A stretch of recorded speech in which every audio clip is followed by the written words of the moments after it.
তারপর দেখলাম আন্টি শুয়ে আছে। তারপর আমি আন্টিকে বললাম, আন্টি একটু উঠে বসুন। তারপর আমি আন্টিকে বসতে সাহায্য করলাম। আন্টি বসে পড়লো। তারপর আমি রেস্টুরেন্টে থেকে নিয়ে আসা খাবারগুলো আন্টিকে খাইয়ে দিতে লাগলাম। আন্টি তখন আমার দিকে এক দৃষ্টিতে তাকিয়ে আছে আর আমাকে বলছে, আমি খাবো না বাবা, আমার খেতে ইচ্ছে করছে না। আমি তখন বললাম, না আন্টি, এটা বললে তো হবে না। আপনি যদি না খান তাহলে আপনি অসুস্থ হয়ে পড়বেন, আর আপনার যদি কিছু হয়, হ্যাপি যদি সেটা দেখে, তাহলে হ্যাপির মনটা খুব খারাপ হয়ে যাবে। এই বলে আমি আন্টিকে খাওয়ানো শুরু করলাম। আন্টি আমাকে বলল, তুমি খাচ্ছ না কেন? আমি তখন বললাম, আন্টি আমার ক্ষুধা নেই। কিন্তু আন্টি তা মানলো না। আন্টিও আমাকে খাইয়ে দেওয়া শুরু করলো। যখন আন্টির হাতে আমি খাচ্ছিলাম, তখন মনে মনে খুব মায়ের কথা খুব মনে পড়ছিল। আসলে আমি জানি না আমার মা কেমন আছে। আমি জানি না আমার প্রতি এখন তাদের ভালোবাসা আছে কিনা। যদিও আমার প্রতি হয়তো বা তাদের ভালোবাসা একটু এখনো নেই, থাক, আমি আমার অতীতটা মনে করতে চাই না। এসব কথা ভাবতে ভাবতে আমার চোখ দিয়ে পানি চলে আসলো। আর আমার চোখের পানি দেখে আন্টি তখন বলল, এ কি সাজিদ, তুমি কান্না করছো কেন? সাজিদ তখন বলল, কিছু না আন্টি। এই বলে কথাটি এড়িয়ে গেলাম। তারপর আন্টি বলল, আচ্ছা হ্যাপির কি জ্ঞান ফিরেছে, তুমি কি দেখেছো? সাজিদ তখন বলল, না আন্টি, আমি এখনই যাব, আপনার খাওয়া শেষ হলে। তারপর আমি আন্টির খাওয়া শেষ হলে চলে গেলাম ডাক্তারের কাছে। ডাক্তারকে দেখে বললাম, আচ্ছা হ্যাপির কি জ্ঞান ফিরেছে? ডাক্তার বলল, হ্যাঁ, একটু আগেই তার জ্ঞান ফিরেছে। আমি মাত্রই আপনাকে ডাকতে যাচ্ছিলাম আর আপনি এসেছেন। তারপর আমি ডাক্তারের সাথে কথা শেষ করে চলে গেলাম হ্যাপির কাছে। গিয়ে দেখি মেয়েটা শুয়ে আছে। তারপর হ্যাপির কাছে গিয়ে বসলাম, ওর দিকে তাকিয়ে থাকলাম। দেখছি মেয়েটা ঘুমাচ্ছে, তাই আর ডাকলাম না। তারপর আমি আবার চলে আসলাম। আর এভাবেই কেটে গেল 7টা দিন। তারপর ডাক্তারের সাথে যোগাযোগ করলাম। ডাক্তার বলল, এখন আলহামদুলিল্লাহ মোটামুটি ভালো আছে, আপনারা চাইলে নিয়ে যেতে পারেন। তবে আপনারা ওকে একটু খেয়ালে রাখবেন, আর যদি পারেন যত তাড়াতাড়ি আপনারা দেশের বাইরে নিয়ে যাওয়ার চেষ্টা করুন। যদি আল্লাহ তাআলা চায় তাহলে ভালো হতে পারে।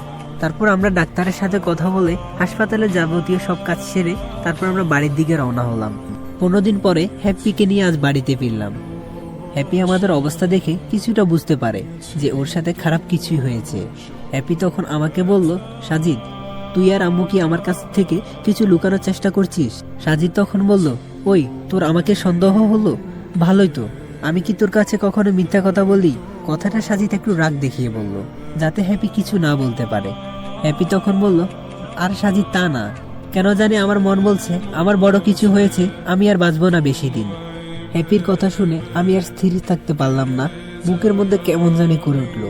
তারপর হ্যাপিকে আমি কান্না করতে করতে শক্ত করে জড়িয়ে ধরে বললাম, আর কখনো এমন কথা মুখে নিলে তোর সামনে আমার জীবন শেষ হবে। হ্যাপি তখন বলল, এই পাগল, কাঁদিস কেন? তোর চোখের পানি একদম সহ্য করতে পারি না। সাজিদ বলল, তাহলে এভাবে কেন কথা বলিস? হ্যাপি বলল, আচ্ছা বল, আর কয়েকদিন পর তো রেজাল্ট দিবে, তখন তুই কোথায় অ্যাডমিশন নিবি? সাজিদ তখন বলল, তুই যেখানে নিতে বলিস আমি সেইখানেই নিব, আর তার থেকে বড় কথা হলো তুই যেখানে অ্যাডমিশন নিবি আমিও সেখানে নিব। হ্যাপি তখন বলল, দূর পাগল, তুই জানিস আমার চোখে শুধু তোর স্বপ্নগুলোই ভাসে। তুই ঢাকা মেডিকেল কলেজে অ্যাডমিশন নিবি, আমাকে কথা দে তুই। সাজিদ তখন বলল, তোর কথা শুনি নাই, এমন কখনো হয়েছে? হ্যাপি তখন বলল, জানি। তবে সাজিদ, তোকে আরেকটা কথা বলি, তোর সাথে কেউ অন্যায় করলে তুই তাকে বকবি না, সরি বলে দিবি, কারণ একদিন সে তার ভুল বুঝতেই পারবে। সাজিদ তখন বলল, আচ্ছা তুই মুরব্বীদের মতো এত উপদেশ দিচ্ছিস কেন? হ্যাপি তখন বলল, বলা তো যায় না কখন থাকি না থাকি। সাজিদ তখন একটু চিৎকার দিয়ে বলল, হ্যাপি, তোকে না আমি বারণ করেছি? তারপর হ্যাপির সাথে কথা শেষ করে সাজিদ তার রুমে চলে গেল। রুমে গিয়ে বসে ভাবতে থাকে, মেঘলা হঠাৎ এইখানে কেন? ওর তো থাকার কথা আব্বু আম্মুর সাথে, তাহলে এইখানে হঠাৎ কেন আসলো? এসব কথা ভাবতে ভাবতে কখন যে ঘুমিয়ে পড়লাম তা নিজেও জানি না। সকালে উঠে হ্যাপির কাছে গেলাম। রুমে গিয়ে দেখি হ্যাপি রুমে নেই। আমি চিন্তায় পড়ে গেলাম। তারপর নিচে গিয়ে আন্টিকে বললাম, আন্টি হ্যাপি কোথায়? আন্টি বলল, ও তো ছাদে আছে, তোমাকে দেখে খুব চিন্তিত লাগছে। সাজিদ তখন বলল, আসলে না আন্টি, তেমন কিছু না। এই বলে সাজিদ ছাদে চলে গেল। গিয়ে দেখে হ্যাপি তার বাগানের ফুলগুলো দেখছে।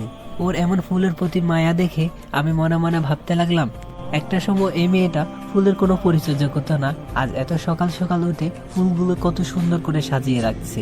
ওর যদি কিছু হয় তাহলে আমি কিভাবে থাকবো? আমাকে যে করেই হোক ওকে একটা ভালো ডাক্তার দেখিয়ে ভালো করতেই হবে। জানি না আল্লাহ কপালে কি রাখছে, তবে চেষ্টা করতে তো আর কোনো আপত্তি নেই। এসব কথা ভাবতে ভাবতে হঠাৎ কেউ একজন আমাকে ডেকে বসলো। কি রে সাজিদ, এরকম বোকার মতো তাকিয়ে তাকিয়ে কি ভাবছিস? সাজিদ কথাটা শুনে একটু চমকে উঠলো আর বলল, আরে না, তেমন কিছু না, ফুলগুলো দেখছিলাম। আচ্ছা হ্যাপি শোন, চল নিচে চল, গিয়ে নাস্তা করে নিবি, তোর আবার ওষুধ আছে, ওষুধগুলো খেতে হবে কিন্তু।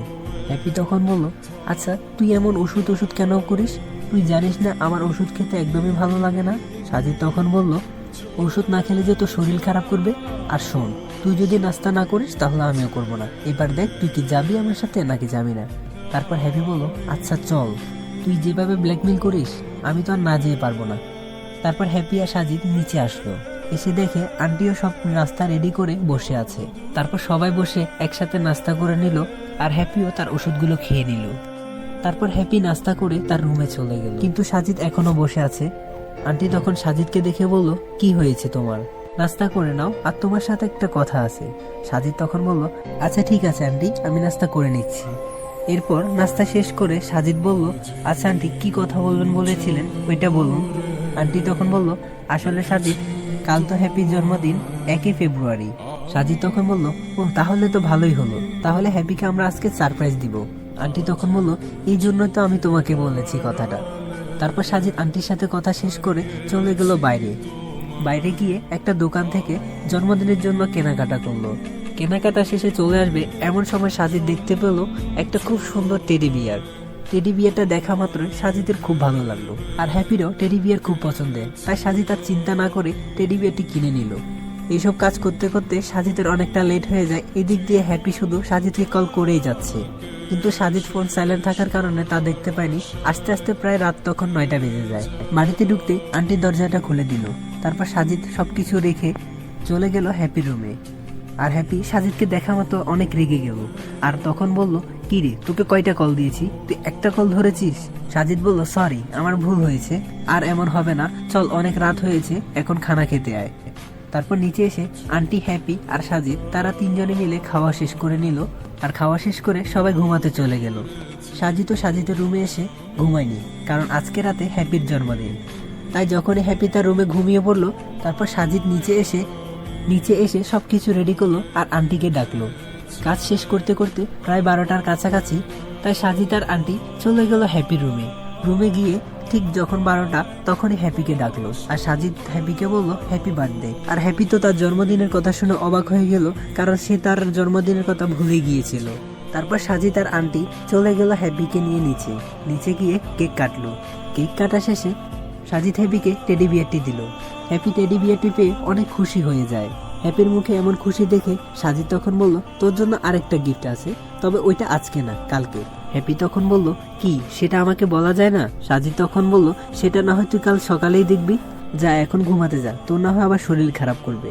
তারপর হ্যাপি তার রুমে চলে গেল, আমিও আমার রুমে চলে গেলাম। রুমে আসতে যখনই আমি ঘুমাবো এমন সময় আমার ফোনটি বেজে উঠলো। এত রাতে সাজিদ কল দেখে একটু অবাক হয়ে গেল, আর কলটি ধরা মাত্র বলে উঠলো, তো গাইজ ভিডিওটি কেমন লাগলো অবশ্যই কমেন্ট করে জানাবেন। যদি ভালো লেগে থাকে তাহলে এখনই like, comment, share and subscribe.